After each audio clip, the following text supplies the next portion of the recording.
Arrêtez de stresser, votre enfant n'est pas foutu. Même s'il n'est pas premier de la classe. Ok. Les clés d'un ancien cancre devenu prof chez Albin Michel. Le mieux, c'est que tu le prennes, hein, que tu le dises. Non, mais là, comme ça c'est très bien. Ok. Et du coup, par rapport à ça, moi, la chose qui m'a perturbé dans le titre, c'est le côté un cancre devenu prof. Hmm. En gros, est-ce que c'est du marketing? Parce qu'au final, pour moi, devenir prof, tu ne peux pas être dernier de la classe et devenir prof. Ouais. Qui te définit cancre? Et c'est quoi, en fait, d'où vient ce titre? C'est marrant parce qu'on m'a posé la question là, il n'y a pas très longtemps. On me voit dans la rue, un ancien gars, une ancienne connaissance qui me dit « Mais t'étais pas un cancre ?» Je dis « Mais qu'est-ce que t'en sais ?» Donc c'est un petit peu drôle en fait. Cancre, c'est quoi? C'est une orientation subie. C'est des résultats catastrophiques à partir de la 4e. C'est être exclu de son établissement. C'est 3,2 de moyenne l'année du bac au 2e trimestre. Plus de 200 demi-journées d'absence. Et c'est des vœux absolument refusés partout en BTS. D'ailleurs, pour l'anecdote, j'ai enseigné là-bas après, donc c'était assez drôle. Et donc, ouais, je pense que quand même, je suis un fier de lance du cancrisme. Et des profs qui, comment dirais-je, ont eu un parcours atypique. Quoi. Il y en a de plus en plus en réalité. Ouais, en fait, je fais penser un peu au parcours scolaire de tous mes potes de Roubaix, en gros. Tu vois. T'étais où à l'école? Moi, j'étais à Roubaix à l'école. À Roubaix, en plus, ouais. En fait, Roubaix, t'étais à la scolarité d'un Roubaisien de d'un base. Roubaisien. C'est exactement Mais ça. donc, du coup, t'as dit, c'est en 4e que t'as décroché. Ouais. T'as quel âge en 4e? En 4e, j'ai, à mon avis, ouais, je sais pas, 12, 13, 14 peut-être. 14. Ah, ouais, un truc comme ça, ouais, je pense. Et du coup, j'aimerais bien voyager avec toi, du coup. Ouais. Ça ressemble à... C'est qui toi à 14 ans? Comment ça se passe autour de toi? C'est quoi la classe? Ouais. Déjà, c'est quoi le décor à Roubaix à 14 ans? Alors, déjà, premier truc, moi, il y a un truc qui m'a choqué, Loïc, c'est quand j'arrive au collège, il y a une période dans l'année, notamment en hiver, où je rentre en classe, il fait nuit, et je sors de classe, il fait nuit. Et ça, c'est un vrai traumatisme pour moi. Tu vois, je me disais, mais j'ai l'impression d'être dans un cercueil, quoi. Tu vois ce que je veux dire? Je rentre, il fait nuit, je sors, il fait nuit, je vois pas le jour, si ce n'est par la fenêtre. Ça m'avait un petit peu dérangé, tu vois. Ça, c'est la première chose. Deuxièmement, moi, j'ai besoin de bouger, tu vois, et rester assis 8 heures par jour parfois, des cours qui commençaient à 8 heures, qui finissaient à 17h40 parfois, c'était très compliqué. Donc, j'avais besoin de bouger, mais à ce moment-là, je rentre dans une sorte de dépression qui commence à être de plus en plus profonde en tant qu'adolescent. Et du coup, je commence à vivre un rapport à moi qui est très particulier à cet âge-là, tu vois. Parce que là, tu parles de dépression, c'est le regard que tu as aujourd'hui. Ouais. Bah, à l'époque, tu n'étais pas conscient, tu te sentais différent des autres ou tu te... en 5e, tu étais, entre guillemets, comme tout le monde. Ouais. Et en 4e, tu as eu le déclic et là, tu t'es dit... Ouais, c'était suite à un harcèlement. Ok. En fait, c'était suite à ça et c'était suite aussi à la découverte de styles musicaux qui semblaient correspondre à ce que je vivais et qui semblaient exprimer ce que je ressentais au fond de moi, tu vois. Et du coup, c'est incroyable, mais la musique a eu un impact significatif sur mon état d'humeur, tu vois ce que je veux dire. Et tu regardes BFM TV du matin au soir, forcément, tu risques de pas être... Et c'est quoi la musique? T'écoutais quoi, du coup? Du rock japonais, beaucoup. J'étais passionné Générique de manga. de manga Exactement. Bah justement, c'est trop marrant que t'en parles. Il y a un manga qui s'appelle X de Clamp, que pas J'ai beaucoup de pas vu gens... celui-là. ouais, incroyable. Et le générique est hors du commun. Ok. Et le générique est fait par un groupe mythique au Japon qui s'appelle X Japan. Et dans ce groupe mythique, il y a un guitariste qui s'appelle Hide, qui s'est suicidé. Et en fait, c'était mon alter ego, tu vois ce que je veux dire. Ok. Et du coup, peu à peu, je me suis beaucoup identifié à lui. Et un guitariste hors pair d'ailleurs. Et en fait, voilà, j'ai commencé à me confondre à cette personnalité-là et peu à peu à avoir une attirance de plus en plus poussée pour la mort. Ok. Ouais, donc en fait, en gros, tu étais un adolescent standard, entre guillemets, et tu t'es reconnu par justement cet univers-là. Exactement. Et là, tu t'es dit que ta solution, entre guillemets, ça pouvait être la mort, on va dire ça comme ça. C'est ça. Mais tu vis avec tes parents, etc. Ouais. Et eux, comment ils ont vu ce changement? Enfin, est-ce que c'était un changement du jour au lendemain? Tu étais Naïm, on va dire tout cool, etc. Et du jour au lendemain, tu as passé de classe et tu as sombré? Ou est-ce que tu as toujours été... Enfin, comment tes parents te voyaient à ce moment-là et... Bah, ils me voyaient avec des cheveux rouges et des piercings sur la tête. Donc, Ah, c'était en mode... ah ouais, ok. ouais. Donc forcément, quand tu vis dans un quartier, en plus, tu vois, c'est des choses qu'il faut assumer. Ouais. Qui plus est quand t'es maghrébin, on va pas se mentir. Tu vois, c'était. En fait, il faut comprendre une chose, hein, c'est qu'à l'époque, les mangas, c'était pas développé. Ouais, Aujourd'hui, on parle de l'attaque des Titans. Enfin voilà, tu vois, tout le monde regarde des mangas, mais à l'époque, c'était vraiment une minorité de personnes. Et moi, c'était venu d'un gars qui aujourd'hui vit au Japon, qui m'avait transmis. Il s'appelle comment? Il s'appelle Karim Boraba. Ok. C'est un gars qui a fait sa vie là-bas, qui travaille à l'Institut français du Japon, vraiment Ok. un endroit culturel extraordinaire, etc. Et qui a clairement réussi sa vie, qui à 27 ans est parti d'ici parce qu'il en pouvait plus, tu vois. Et c'est lui qui m'a transmis ça, mais à 13 ans, personne ou très peu de monde regardait des mangas et on te regardait comme un extraterrestre.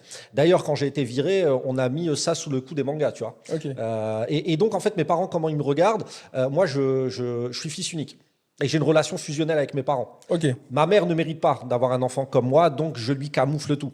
Et disons que je vis, comment dirais-je, ma consommation de cachets, ma consommation de choses que je n'ai pas à consommer, et aussi les mutilations superficielles que je me fais en cachette. En cachette. Ah ouais, donc t'étais vraiment le stéréotype que nous, on avait à l'époque du gothique. Ouais, c'est ça. J'étais attiré par l'art gothique également, exactement. Ok, d'accord. Ouais. Et donc, en soi, c'est pas tant que tu étais un cancre, parce que tu devais avoir forcément des capacités, soit en termes de mémorisation ou de culture ou autre. C'est juste que le système scolaire, en fait, il te convenait pas. Et ce côté harcèlement, enfin, c'est l'environnement, en fait, qui te convenait pas, qui Oui. a fait que tu t'es déscolarisé. Ouais. Et Mais est-ce d'ailleurs, que tu te sentais juste, enfin, en fait, ce que je veux dire, c'est que la notion de cancre, c'est pas tant en tant que capacité intellectuelle, c'est plutôt en termes d'environnement. C'est plutôt ça. oui, et c'est au regard de l'école. Et d'ailleurs, Ok. moi, j'adore dire ça aujourd'hui, Loïc, c'est que l'échec scolaire n'existe pas. C'est l'école qui est en échec face à l'élève que j'étais. Ok. Tu vois ce que je veux dire? Ah ouais. Donc, forcément, comme tu le dis très bien, j'avais sans aucun doute des capacités intellectuelles, mais que l'école en l'état actuel ne pouvait pas me permettre de développer. Ok. Et que l'école ne comprenait pas. Moi, j'aimais la danse, j'étais danseur.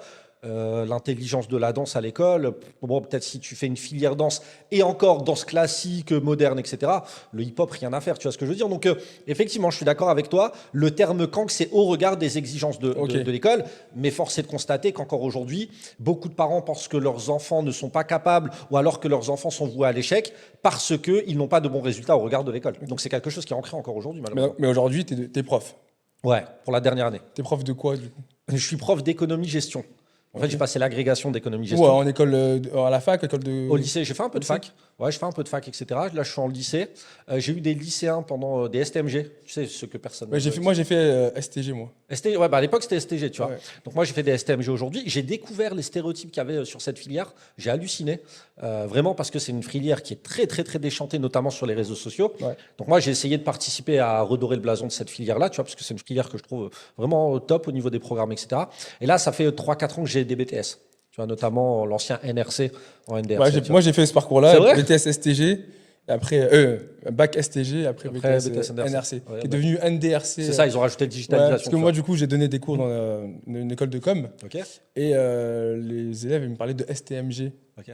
ou de BTS NDRC. Quand je parlais, on disait que j'étais un ancien, quoi, C'est ça. avec les stéréotypes qu'il y avait. Ouais. Et alors, du coup, vu que tu t'es détaché de l'école, comment tu as réussi à devenir prof? Ouais. En fait, c'est ouf parce que c'est un pote. Moi, j'étais danseur avant. Et très vite, je me suis rendu compte que j'adorais donner cours, tu vois. Et en fait, à un moment donné, j'ai voulu me poser, fonder un foyer, etc. La danse, ça m'a permis de découvrir le monde. Tu vois, j'ai été invité dans plein de pays, machin, enfin une quinzaine, tu vois. C'était vraiment une expérience Ah, donc extraordinaire. t'étais un vrai danseur. C'était mon métier. Ah ouais, ok, danseur Ouais, pro, ok. ouais, c'était mon métier.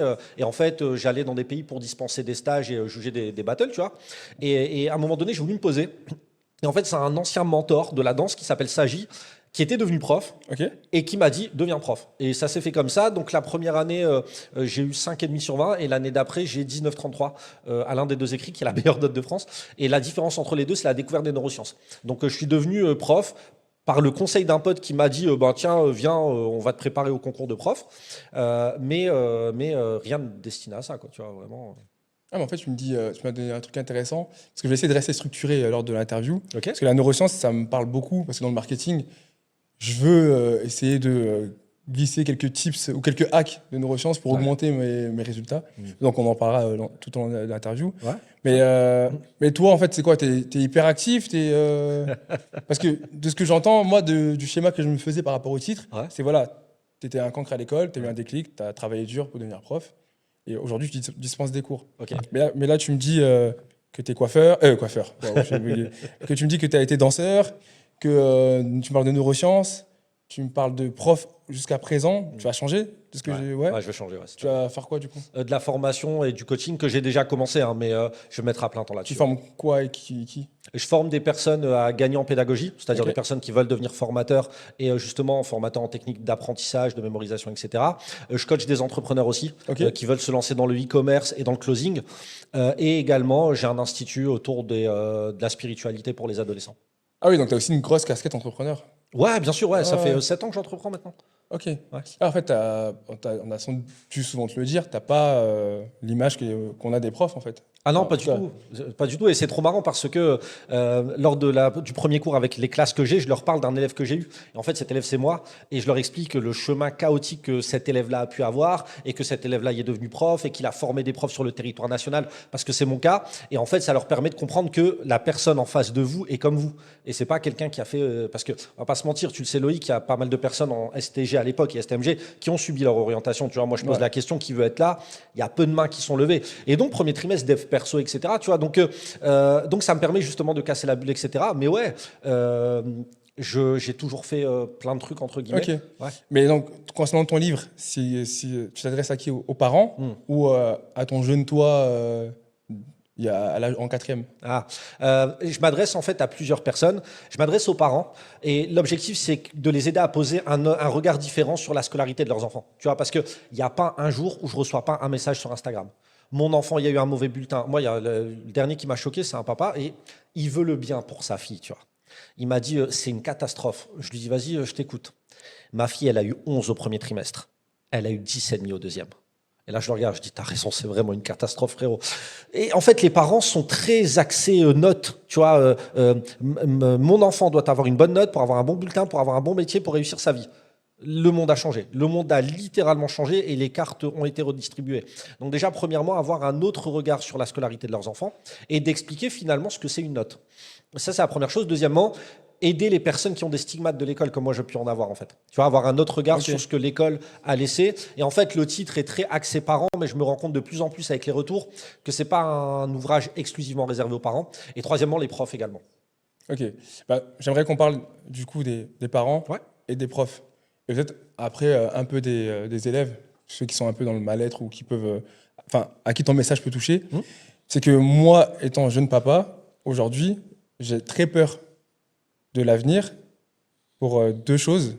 Déjà, par rapport à l'IA, je pense qu'on en reparlera, mais aujourd'hui, je me dis, si mon fils a 14 ans, dans l'idée où il est débrouillard, il me dit qu'il ne veut plus aller à l'école et qu'il a une passion, un domaine de prédilection, je pense pas être assez armé. J'ai aucun argument en fait pour l'en empêcher. Parce que déjà, aujourd'hui, l'IA peut permettre à n'importe qui d'être qui il veut. Dans 10 ans, dans 14 ans, j'ai même peur de ce qui va arriver. Donc, il y a cet aspect-là, cette question, on se dit, ben, l'école, c'est important pour apprendre des choses, se sociabiliser, etc. Mais il y a aussi cette réalité où l'école avant avait un peu le monopole de l'éducation. Parce qu'on passe plus de temps à l'école que chez notre famille. Mais aujourd'hui, avec l'autonomie qu'on peut avoir chez soi, je ne sais pas quel argument je peux avoir face à mon enfant qui peut me dire qu'il ne veut pas aller à l'école. Ou même par rapport à tout ce qui est création de contenu. Ça peut être plateforme privée ou être youtubeur. Comment expliquer à son enfant de rester sur un banc de l'école pendant 10 ans ou 18 ans, alors qu'il y a des jeunes du même âge qui sont millionnaires? Donc, c'est quoi aujourd'hui le bagage de l'école? Enfin, c'est quoi la plus-value de l'école aujourd'hui? C'est une vraie question. Tu sais, c'est drôle parce que as vu, j'ai insisté pour vous ramener des matchas. Tu vois, enfin voilà. Et en fait, je parlais avec la maman de la personne qui fait les pâtisseries. Ok. Tu sais, en face, la Goma Café. Et en fait, elle m'expliquait que sa fille a toujours voulu être, entre guillemets, depuis qu'elle est petite, elle fait de la pâtisserie, mais que c'était le deal quand même d'avoir son bac, de faire des études et d'aller en master, etc. Une fois que c'est fait, qu'est-ce qu'elle a fait, la fille? Elle est revenue, elle a fait un CAP pâtisserie. C'est-à-dire ce qui, finalement, faisait sens pour elle. Et moi, je pense que l'école devrait être, finalement, l'endroit où on essaye de mettre du sens dans les apprentissages et surtout où on travaille sur le projet de l'enfant. Mais sans être dans un carcan. Parce que le problème d'aujourd'hui, c'est quoi? C'est qu'on nous demande de choisir une voie très tôt. Moi, j'ai appris que je voulais être danseur à 19 ans. À 25 ans, j'ai voulu devenir prof en lycée. Et là, j'ai 39 ans et je change d'orientation. Et ma mère, à 50 ans, elle a fait une réorientation aussi. Donc, je pense que l'école doit être l'endroit qui permette de trouver ses appétences, ce qu'on aime et ses forces. Maintenant, moi, vis la crise que tu es en train de décrire Du avec coup, mon fils. t'as des enfants. T'as Ouais, j'ai 3 enfants, moi. quel âge, du coup Ressenti 18. Voilà, Ok. c'est comme si j'en avais 18, frérot. Laisse tomber. Donc, en fait, j'ai mon grand qui a 12 ans, Ok. mon cadet qui a 11 ans et ma fille qui a 9 ans, bientôt Ok. 10. Donc, on a- 12 ans et en plein dans la le discussion. cadet, il est dans une guerre contre l'école. Vraiment, je veux pas y aller, ça sert à rien. Ça me sert à savoir quoi que Léopold, de je sais pas quoi. Enfin, vraiment, il me dit ça. Et moi, je lui mens, en fait. Vraiment, je lui mens. Je lui dis, mais non, parce que ce qu'il me dit, je le crois profondément. Un enfant, il a besoin d'explorer des voies à cet âge-là. Après, bien évidemment, que l'accès à la culture que permet l'école et surtout le cheminement intellectuel qui va être favorisé par les exercices qu'on propose, c'est une bonne chose en réalité. Aujourd'hui, je sais pourquoi j'ai fait Pythagore. J'ai pas fait Pythagore parce que ça va me servir dans la vie, mais parce que ça a appelé une logique qui peut-être a développé une réflexion qui est intéressante et qui pourra être mise à profit dans d'autres domaines de ma vie. Soit. Mais la réalité, c'est que mon fils, il me dit, moi, je veux faire un e-commerce là en ce moment. Je lui dis, bah, je te comprends en fait, mon petit bichon, tu vois, mais bah, c'est pas aussi simple que ça. Donc ouais, je pense que de plus en plus, on aura une cassure entre la volonté des enfants d'un côté et d'un autre côté, ce que l'école permet et est-ce que l'école répond à ces aspirations-là. Mais donc aujourd'hui, on est d'accord que nous, en tant que parents, Ouais. on n'a pas d'armes contre, je vais pas dire contre l'école, mais contre ce fait-là où l'école, c'est plus attrayant. Ce qu'on peut faire, ce qui nous reste, hein, moi je pense, c'est d'avoir déjà une ouverture culturelle. C'est-à-dire que l'accès au musée n'a jamais été aussi facilité. Pourtant, là, j'ai vu un Français sur 5 ne fait pas une sortie culturelle par mois, un truc comme ça. Enfin, après, il y a le coût de la vie aussi qui a augmenté, forcément. Mais par exemple, le premier dimanche du mois, les musées sont gratuits. Voilà, aller au musée d'histoire naturelle, ce genre de choses. Donc déjà, premièrement, l'ouverture culturelle. Deuxièmement, le rapport aux écrans. Je pense que ça a redistribué les cartes aussi. Et troisièmement, permettre de faire de son foyer un environnement qui permette à l'enfant de voir ce qu'il aime. Tu vois, un petit peu à la Montessori, tu vois. Je sais que c'est... Alors attention, à Montessori, c'est très mal compris, surtout quand on s'intéresse à la vie de Maria Montessori, qui est une femme absolument extraordinaire, mais pour beaucoup, le Montessori, c'est laisser l'enfant faire ce qu'il veut. En fait, c'est très cadré, très codé. Bah, dis-moi en plus sur ton moment Montessori, parce que, comme je t'ai dit, étant jeune papa, Ouais. je suis confronté à côtoyer ou à te confronter à ces différents types Ouais. d'éducation. Sachant que moi, je suis d'éducation africaine, en termes de culture, etc., c'est l'opposé de Montessori. C'est quoi alors, du coup, de ton point de vue, Montessori, c'est quoi cette éducation, c'est quoi ce cadre? Ouais, en fait, déjà, faut savoir une chose, c'est que Montessori, ça permet de développer des compétences qui sont en lien avec les envies de l'enfant. Ok, Je te donne un exemple. Moi, mon fils, il a appris à lire à 3 ans, d'accord. parce qu'il voulait lire à ce moment-là. Ma fille, 3 ans, ça ne passait pas. À 5 ans, ça a pris même pas une semaine. Et elle savait lire presque de manière fluide en une semaine, tu vois, mais genre vraiment, tu vois. Pourquoi? Parce que c'était le moment. Et en fait, Montessori, déjà, premièrement, c'est de permettre à l'enfant d'explorer les appétences qu'il a à l'instant T. Et ça, c'est génial, parce qu'à l'école, on a un programme, et tu suis le programme. Et si le programme t'intéresse pas à ce moment-là, combien de profs nous ont dit, non, mais c'est dans le programme. Ouais, mais ça a peut-être pas de sens pour moi. Donc déjà, première chose, c'est ça. Deuxièmement, c'est ultra ritualisé au niveau des ateliers. Genre, quand tu veux explorer un atelier, tu vas prendre ton petit plateau, tu le poses d'une certaine manière, les objets doivent être rangés d'une certaine manière avant de passer à l'activité suivante. Enfin, c'est très carré en fait. Pour beaucoup D'accord. de Montessori, ils pensent que tu arrives, tu fais ce que tu veux et on va pas se mentir, il y a eu beaucoup de marketing derrière aussi. Maintenant, tu as l'alphabet Montessori vendu par telle maison d'édition, etc., etc. Donc, c'est devenu un petit peu un fourre-tout. Et c'est très associé à l'enfant fait ce qu'il veut. L'enfant a besoin d'un cadre.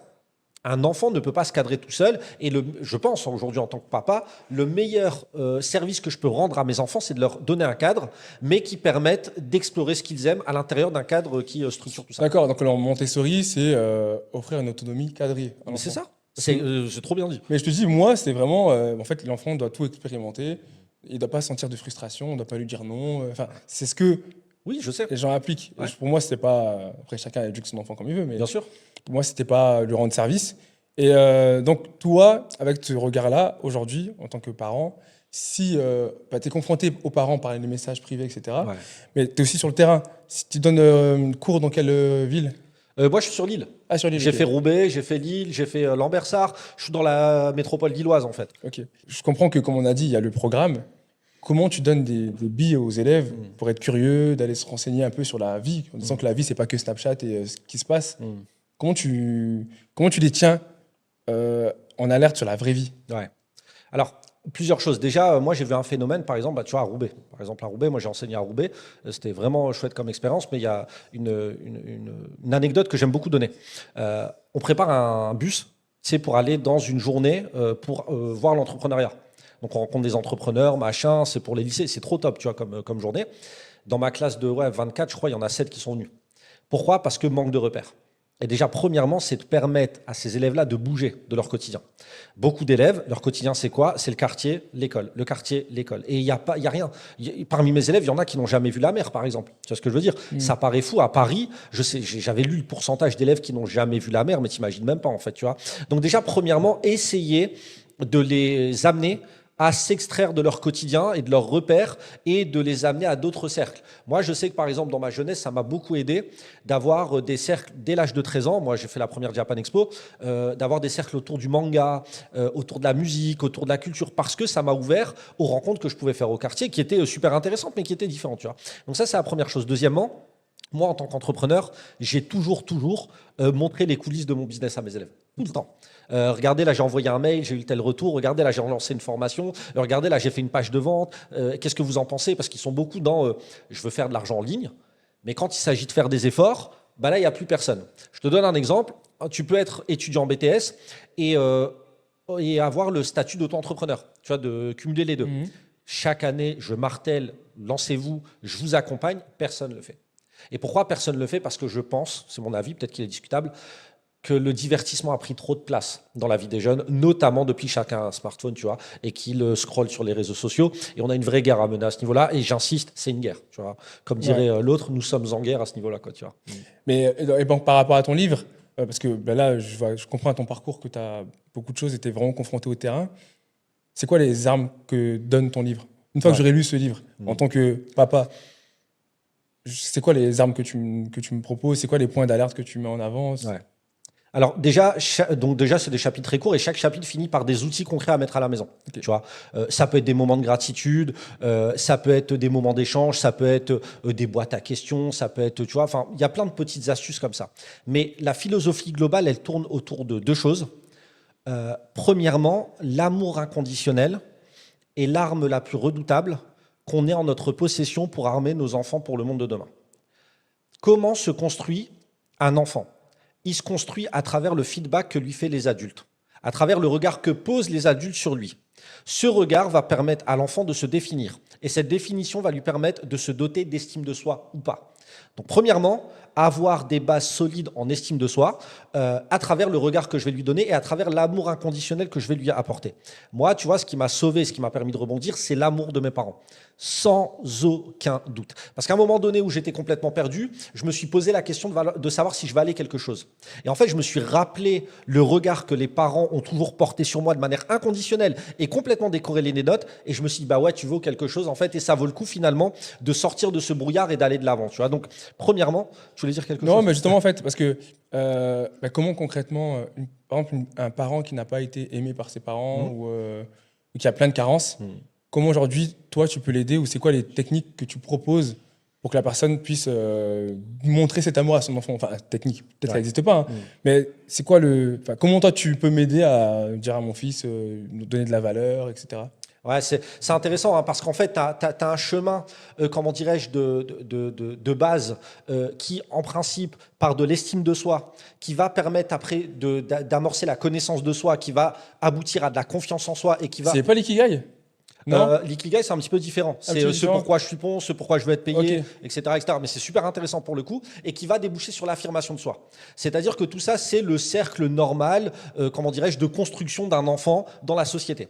Sauf que quand tu as une carence en estime de soi, tu commences pas par l'estime de soi, tu commences par l'affirmation de soi. Et la première chose, c'est de poser des limites. Qu'est-ce que je veux pour mon enfant, qu'est-ce que je veux pas pour mon enfant ? Et ensuite, de là, tu pars sur la confiance en soi. Et la confiance en soi, elle est toujours corrélée à un objectif.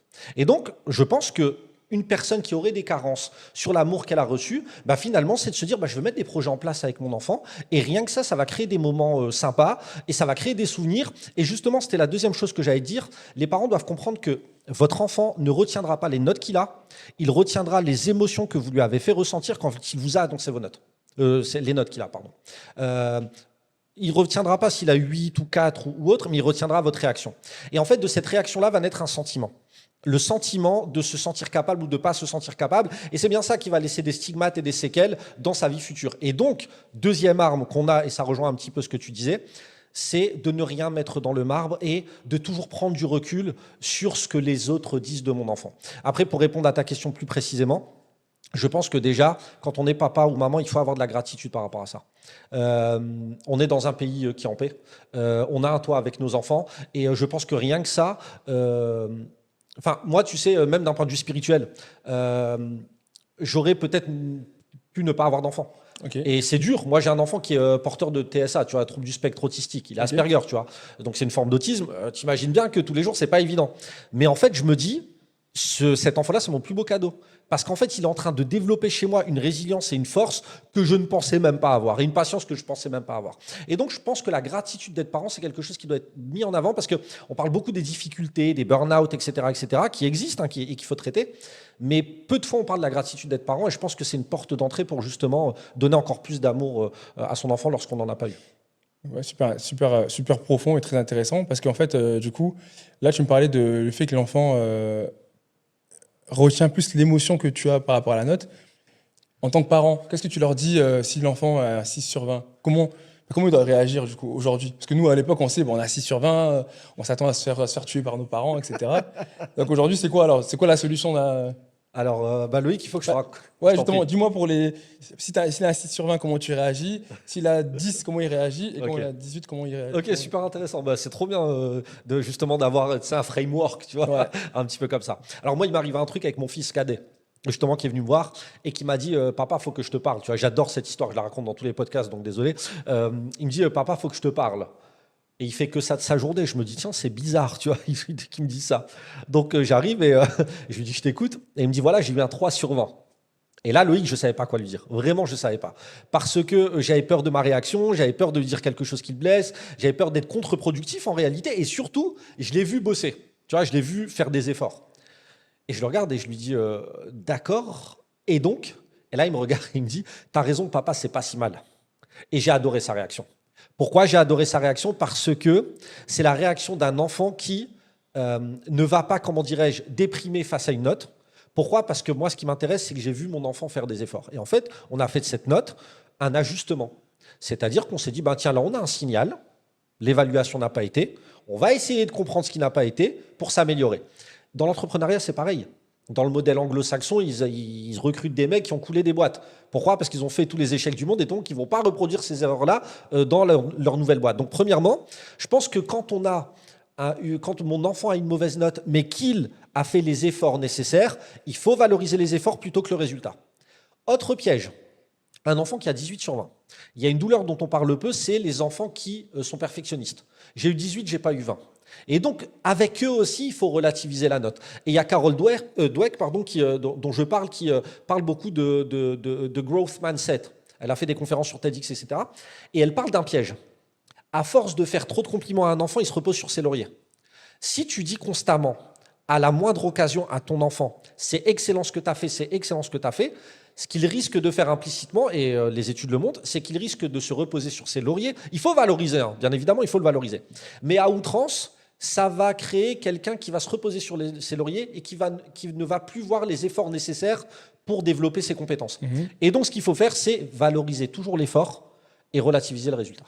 Comment ne pas tomber dans le piège, ou peut-être que tu as déjà rencontré des parents qui essayent de...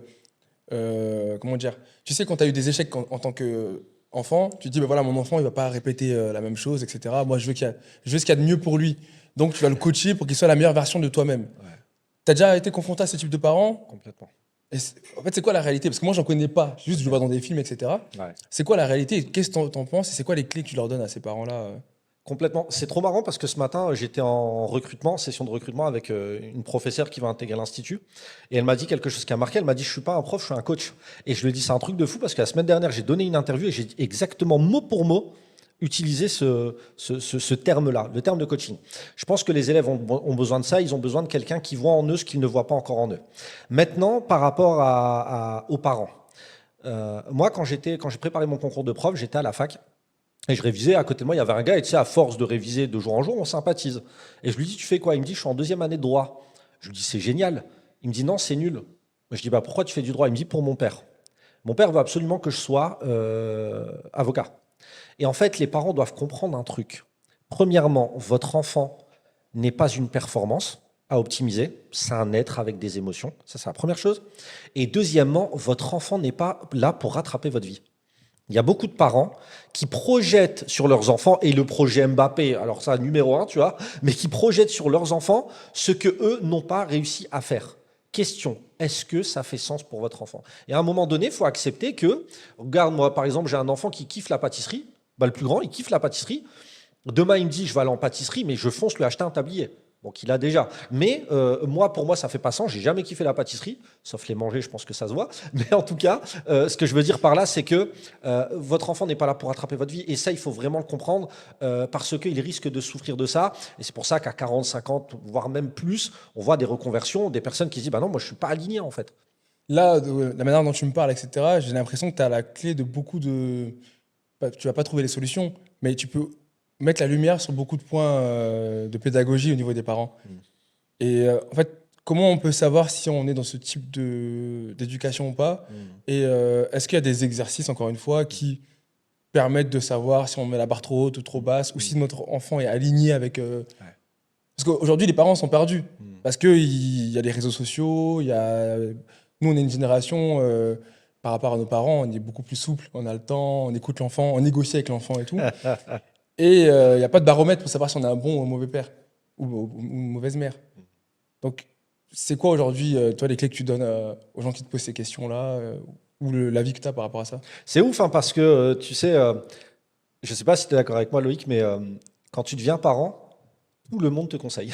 Ouais. Même des personnes qui ne sont pas parents, tu vois, c'est ouf en fait, tu vois. Et j'ai l'impression que c'est un petit peu pareil dans l'entrepreneuriat. C'est-à-dire que moi, les potes qui me conseillent le plus, en tout cas qui se permettent de me donner le plus de conseils, ce ne sont pas des entrepreneurs, tu vois. Et je me dis, ah quand même, tu vois, c'est drôle. Et j'ai l'impression que pour la parentalité, c'est pareil. Personne n'a la solution. Personne n'a la. Il n'y a pas de recette magique, on apprend sur le tas. Je pense que tu es dans ce cas-là aussi. Moi, j'apprends sur le tas. Si j'avais, comment dirais-je, si j'avais mon premier enfant, là maintenant, bah, peut-être que j'aurais fait les choses différemment. Et aussi, il faut comprendre qu'avoir un enfant, c'est pas avoir 2 enfants, c'est pas avoir 3 enfants. Enfin, il y a un exemple que j'adore par rapport à ça, c'est un papa qui juge un autre papa au parc parce que il y a ces 2 enfants qui sont là. Il y a une crise de colère et il perd patience. Mais en fait, on ne sait pas ce que c'est à ce moment-là, sa situation. On ne sait pas ce que c'est d'avoir 2 enfants. La personne qui l'a jugé, elle en avait qu'un. Enfin, tu vois ce que je veux dire? Il y a plein de paramètres à prendre en compte. Moi, je pense que tout part de l'intention. Je pense vraiment que sur ça, tu vois, il faut considérer que j'ai une gratitude d'avoir eu un enfant. Je vais donner le meilleur de moi-même. Je vais lui donner énormément d'amour de manière inconditionnelle. Et le résultat, entre guillemets, si je puis dire, il ne m'appartient pas. Mais par contre, je pense qu'effectivement, lire, s'intéresser, s'ouvrir culturellement, échanger avec d'autres parents, ça peut être sympa. Mais il faut faire quand même attention à ça. Parce que, par exemple, dans des repas de famille, on ne se rend pas compte de la méchanceté qu'on peut avoir dans certains propos. Par exemple, on peut dire un truc qui part d'une bonne intention et la maman ou le papa, il va se mettre à ruminer cette phrase-là toute sa soirée en remettant en cause tout l'amour qu'il a pu donner, etc. Donc en fait, je pense que personne n'a la solution, chaque enfant est différent et déjà considérer ça, c'est considérer pas mal de choses. Mais est-ce que. Moi, j'ai mon avis là-dessus, mais est-ce que l'enfant est totalement le fruit de ses parents? Dans le sens où si c'est un cancre, est-ce que c'est à 90% de la faute des parents? Ou est-ce que. Je ne vais pas dire qu'il a le gène cancre, mais. En fait, c'est qui le fautif? J'adore, j'adore. Ouais, c'est une très bonne question. C'est une très très bonne question. Moi, je pense qu'il y a des choses qui, déjà, j'en parle dans mon livre. L'enfant est le fruit de l'amour. Et rien que ça doit permettre à l'enfant de s'aimer. Tu vois, moi, j'ai eu cette réflexion. En fait, j'écrivais le bouquin et je parlais de l'estime de soi. Et j'écris mot pour mot, hein, quasiment. En écrivant ces lignes, je me rappelle que normalement, l'enfant est le fruit d'un amour entre 2 individus et que rien que ça suffit en fait pour bâtir une estime de soi solide.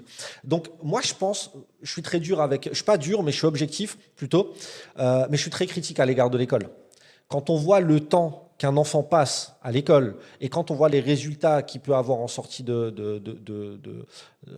comment dirais-je, d'usine, si je puis dire, je me dis qu'on passe à côté de quelque chose. Tu vois, quand tu regardes, par exemple, les systèmes d'éducation en Finlande, etc., on est beaucoup plus autour du projet de l'enfant, autour de ses appétences. Il va faire beaucoup plus de travaux manuels. On va l'ouvrir à de la menuiserie, au tricot, à des choses comme ça, tu vois. Donc, je pense que l'échec scolaire, encore une fois, n'existe pas, mais c'est l'école qui est en échec avec les individus qu'elle a face à elle. Ben, en fait, du coup, moi, ce que tu me dis, c'est que ça me fait un peu peur, c'est qu'on est prisonnier du système scolaire. parce qu'elle va nous formater, nous mettre dans un moule. Si on rentre pas dans le moule, on est forcément vu comme, je vais pas dire comme des déchets, mais comme des éléments perturbateurs. Donc soit on est déscolarisé, et si on n'a pas de chance, on reste dans notre coin, dans notre bulle. Et si on a de la chance, on fait des rencontres dans la danse ou autre. Et là, on peut rentrer dans le circuit, mais en ayant une passion, on a la motivation de travailler. Ouais, eh ben, c'est exactement. Et du coup, c'est quoi la solution? C'est faire l'école à la maison ou créer sa propre école Ouais, du coup, toi-même, pourquoi je sais pas si c'est possible, hein. Pourquoi t'as pas ta propre école avec ta propre vision, etc. En fait, moi, je faisais l'école à la maison. Ok. Et c'est un sacré paradoxe pour un prof. C'est ce que je veux dire. Ça en dit long en réalité en soi, tu vois. Mais ça a été très durci depuis, malheureusement. Et en fait, pourquoi j'ai fait l'école à la maison? Parce que j'ai scolarisé mes enfants, mais ça n'a pas été. Ça n'a pas du tout été, tu vois. Donc voilà. Et puis, je trouve que les rythmes scolaires sont tellement énormes, tu vois. Les enfants finissent épuisés, machin. Enfin bref. Moi, ça me parlait pas, tu vois. Et c'est marrant parce qu'on parle souvent de la sociabilisation. Mais en fait, il faut savoir qu'il y a beaucoup de familles qui font l'école à la maison, ce qu'on appelle l'IEF, l'instruction en famille. Et en fait, on se rencontre. Et on fait des pique-niques, on fait des sorties culturelles, et chacun apporte sa pierre à l'édifice. Et franchement, culturellement et intellectuellement parlant, quand mes enfants sont revenus dans le système scolaire classique, ils se sont presque baladés, quoi, tu vois, mais genre vraiment. Donc, je pense que la solution, c'est de permettre à l'enfant de découvrir ce qu'il aime en dehors de l'école, parce que l'école ne sera pas forcément le terrain qui lui permettra de découvrir quelles sont ses appétences, ses principes, ses valeurs. Donc, moi, ce que j'essaye de faire avec mes enfants, c'est déjà beaucoup de les écouter. Tu vois, par exemple, là, voilà, ça me dépasse. Moi, j'ai un enfant qui veut devenir youtubeur. Il veut devenir youtubeur. Moi, c'est hors de question. Alors, ça me regarde et je fais ce que je veux, hein, j'ai envie de dire. Mais c'est hors de question de mettre mes enfants sur YouTube. Voilà, c'est quelque chose que je ne cautionne pas. Quand il sera majeur ou autre, il fera ce qu'il veut. Pour l'instant, je mets pas mes enfants sur Internet. Je les ai jamais mis et c'est quelque chose que je protège. Tu vois, c'est important au regard de l'éducation que je leur donne. Mais je vais installer un studio de podcast. Et on va se faire un petit truc podcast à la maison. Et je l'ai déjà pris en vidéo. Il a déjà fait des petits trucs, tu vois. Genre là, on a fait un petit défi. On est parti manger. Il voulait manger de la harissa. Je dis, viens, on se fait une vidéo YouTube. Ok, c'est parti, c'est machin et machin, tu vois. Et donc, en dehors de l'école, j'essaye de voir là où ils se sentent épanouis et leur donner les conditions de faire ce qu'ils aiment. C'est quoi ta vision, toi, du monde de demain? En tant que pédagogue, que coach, Ouais. qu'est-ce que tu vas essayer d'insuffler aux gens C'est quoi ta vision par rapport à ça? Ça sort un peu de ce cadre-là, parce que moi j'ai un institut, comme je t'ai dit, autour de la spiritualité pour les ados, etc. Et moi, ma mission, elle est là.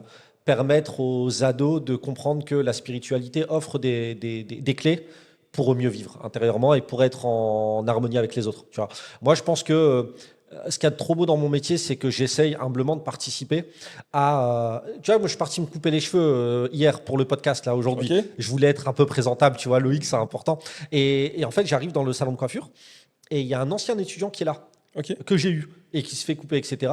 Je pars, on me dit, il a payé ta coupe. Et tu vois, pour moi, ça, la réussite, c'est ça. C'est de laisser une trace indélébile dans le cœur des gens que tu as croisés et avoir un impact positif dans leur vie. Vraiment, je pense que si à un moment donné, on se rend compte qu'on a tous un super pouvoir, celui d'égayer la vie de chacun, tu vois, bidon, allô, ouais, tu veux un matcha, vas-y, s'il te plaît, tu veux un matcha, tu vois ce que je veux dire, sourire à un passant, etc. Moi, mon monde de demain, c'est ça, on n'a jamais autant eu de moyens de communication, pourtant les gens n'ont jamais été aussi seuls. Venez, on apprend à se parler, à s'écouter. T'as vu cette scène? On est au resto, 4 personnes, les 4 sur leur téléphone, on est attentif à tout, sauf à la personne qui est devant nous. C'est horrible en fait. Et on est vraiment dans une société individualiste. Et ce que j'aime dans les coachings et la formation, c'est qu'on se retrouve. Tu vois, et je trouve qu'on devrait avoir plus d'espace comme celui-ci où on échange, où on parle. C'est peut-être naïf, mais j'essaierai de concourir à ça. Et tu parles beaucoup de spiritualité. C'est quoi pour toi la spiritualité? Pas la définition, parce que j'ai eu un masseur thaïlandais, il parlait de spiritualité. Okay. Donc je pense pas que vous avez la même vision ni la même approche. Et toi, par rapport à ton vécu, je pense que tu as trouvé un peu ton salut grâce à la spiritualité. C'est quoi ta spiritualité et c'est quoi cette spiritualité que tu offres à tes personnes que tu accompagnes? Ouais, en fait, déjà, c'est la conscience que j'ai un créateur et qui m'a créé avec de l'amour et de la miséricorde. Tu vois, rien que ça change beaucoup de choses sur le rapport à soi. Tu vois, vraiment, quand je me suis rendu compte que finalement j'ai été mis sur Terre pour un projet qui est noble, ça change le rapport qu'on peut avoir à soi. Tu vois, ça c'est la première chose. Deuxièmement, la conscience que je vais rendre des comptes par rapport à tout ce que je fais, par rapport à notre conversation, par rapport à est-ce que j'ai été bien avec toi, est-ce que, enfin voilà, je me suis présenté à toi comme il fallait, etc., etc. Et également après, moi je suis musulman. Et disons que le rapport que j'ai pu avoir au Coran a vraiment changé ma manière de voir le monde, ma manière de voir la vie, et ça m'a apaisé intérieurement. Et en fait, c'est un livre qui répond aux problématiques que j'ai pu traverser en termes d'estime et de confiance en moi. Et c'est une boussole en réalité qui m'a permis d'appréhender le monde de manière plus apaisée. Donc les gens que tu accompagnes, c'est des personnes croyantes. Ouais, des adolescents croyants, ouais, des adolescents musulmans. Musulmans, ouais, donc c'est. Ouais, c'est musulman. Musulmans. Des adolescents musulmans. Alors, bien évidemment, ça change complètement du métier que je faisais avant, etc., tu vois, clairement. Mais j'accompagne des ados musulmans qui voudraient se rapprocher de la connaissance de leur créateur, si je puis dire. Et vraiment, moi, j'ai des remarques qui sont, enfin, des retours des élèves que je n'imaginais pas, en fait. Mais vraiment, en fait, ce projet-là, ça fait 6 ans que je le procrastine.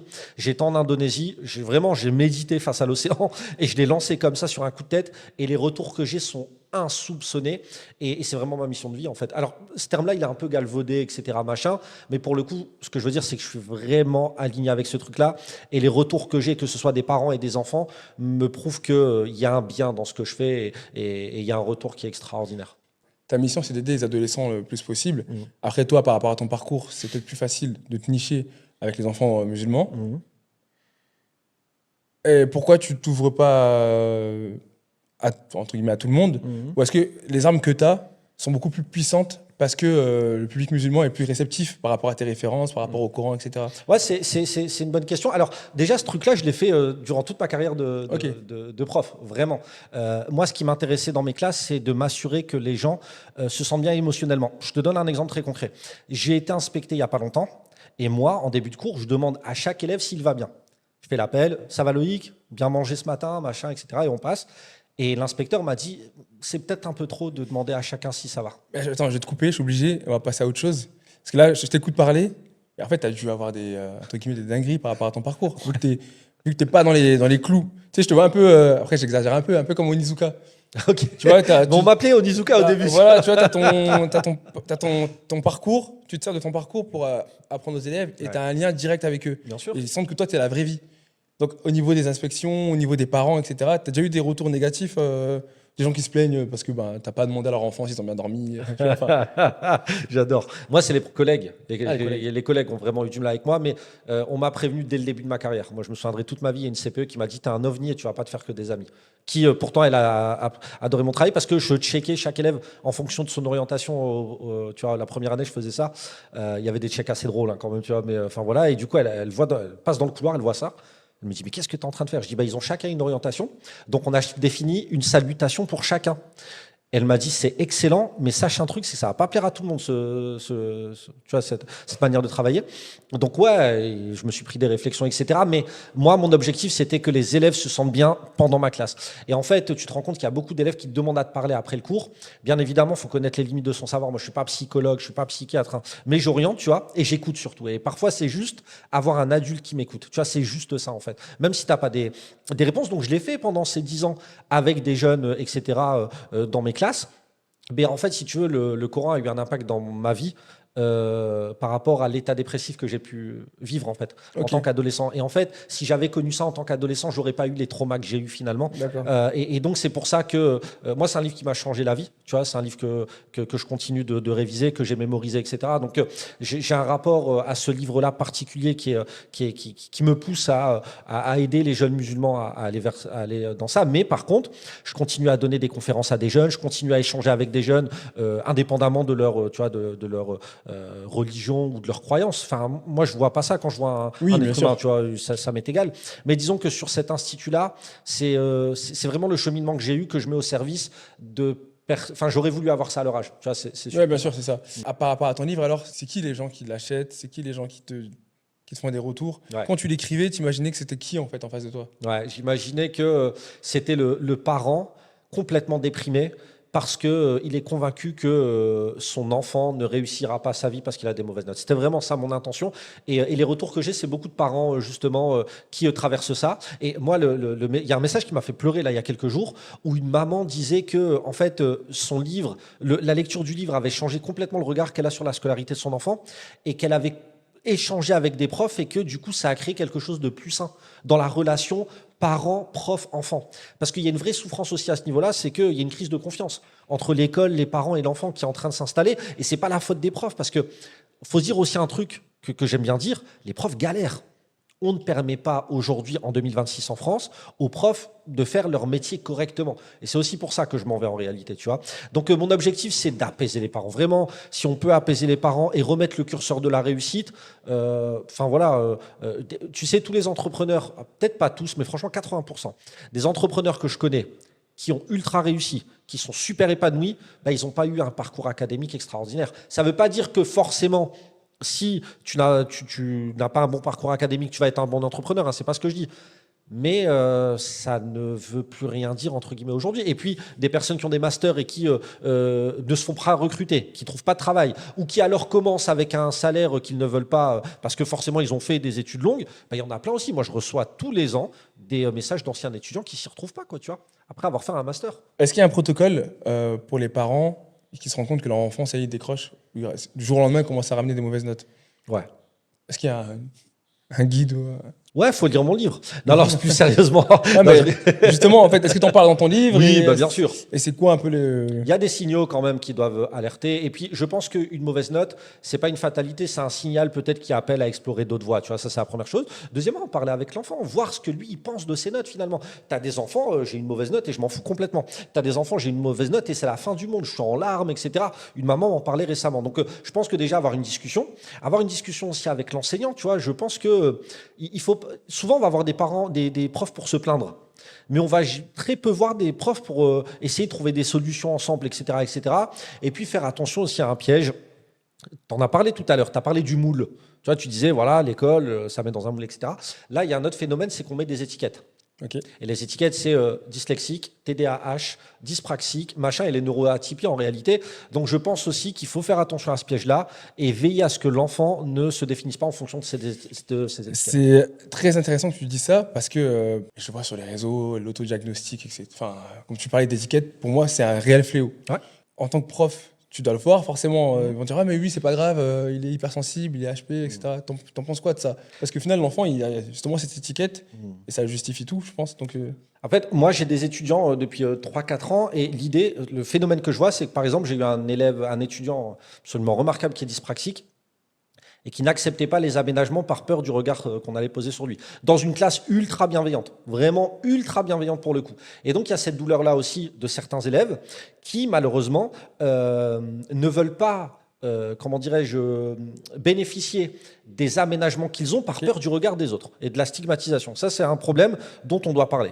Deuxième problème, je pense qu'en réalité, les neuroatypies ont toujours existé, mais qu'on ne les traitait pas et qu'on n'en parlait pas. Donc déjà qu'on en parle, c'est une bonne chose. Maintenant, les parents, certains mêmes parents, paieraient pour considérer que leur enfant est particulier.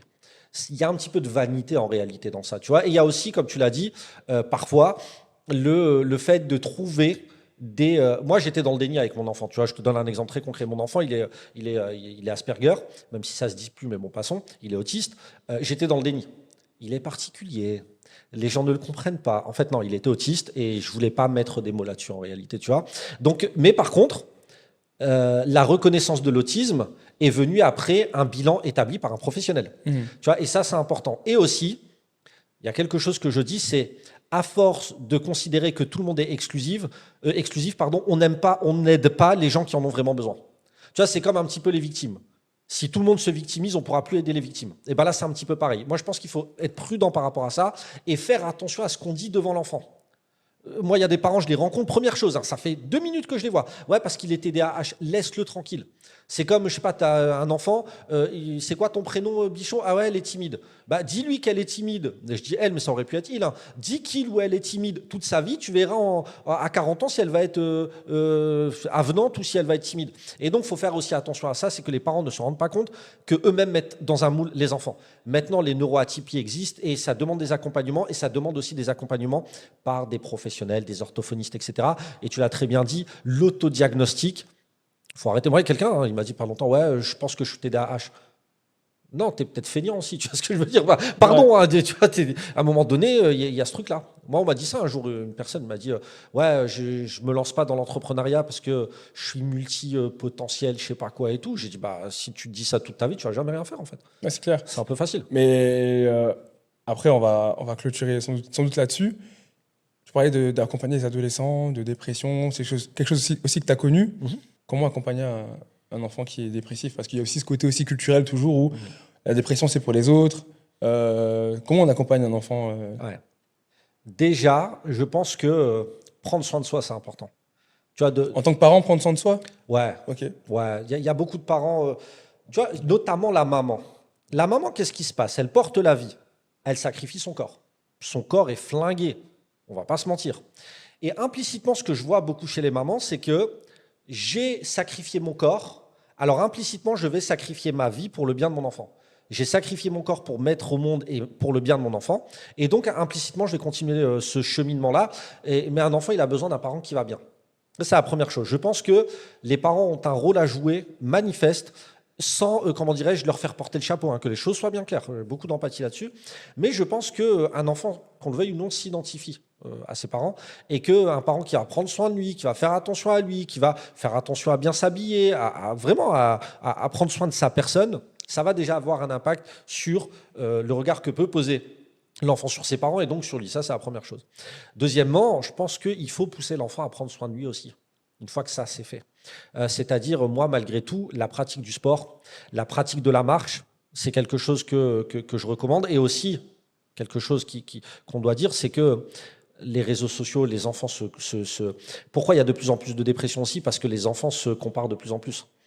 Et en fait, à se comparer, on a l'impression qu'on a un raté parce qu'on ne voit que la scène de l'autre, on ne voit pas leur coulisses. Et donc, on a l'impression que tout le monde réussit tout, que toi qui es sur les réseaux, t'en sais aussi quelque chose, tu vois. Et je pense que moi, par exemple, dans mon entourage, il y a quelqu'un qui est en dépression, mais tu verrais le rapport que cette personne-là peut avoir avec les écrans, c'est du 14 heures par jour, en fait. Tu peux pas aller bien. Ton cerveau n'est pas fait pour lutter contre l'infini proposé par le scrolling, en fait.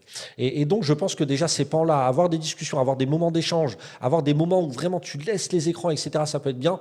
Et prendre soin de soi, que ce soit par le sport et l'alimentation, je pense que ça peut vraiment aider. Et puis aussi, orienté vers un professionnel. Moi, j'ai vu un psychologue. Qu'est-ce que ça m'a fait du bien, franchement. Et je suis convaincu d'un truc, Loïc. On devrait tous voir un psychologue à un moment donné dans notre vie, même si ça va. Ouais, surtout même par rapport à la naissance en tant que père, etc. C'est vrai que c'est super important. Et demain, si je dois parler de ton livre à quelqu'un, c'est quoi les choses que tu aimerais que je dise? Je pense que tu peux leur dire, ça a été écrit par un gars qui était destiné à l'échec. Et ton enfant ne sera jamais destiné à l'échec comme le gars qui a écrit ce livre. Et ça, je pense que ça peut beaucoup rassurer. Parce qu'encore une fois, beaucoup de parents s'imaginent que leur enfant est au bout de leur existence au regard de sa scolarité, etc. J'ai une scolarité catastrophique en réalité. Tu vois. Donc, et pour l'anecdote, tous les BTS qui m'ont refusé, j'y ai enseigné après. Quoi. Donc ça, c'est chouette. C'est une belle revanche. Et donc, si tu devais t'adresser à Naïm en 4e ou en 5e, aujourd'hui, tu lui dirais quoi? En parlant de justement réussir sa vie, etc. T'inquiète, ça va bien se passer. T'inquiète, ça va bien se passer. Et voilà, parfait. En tout cas, Naïm, merci beaucoup. Merci à toi. C'était top. Entrepreneur.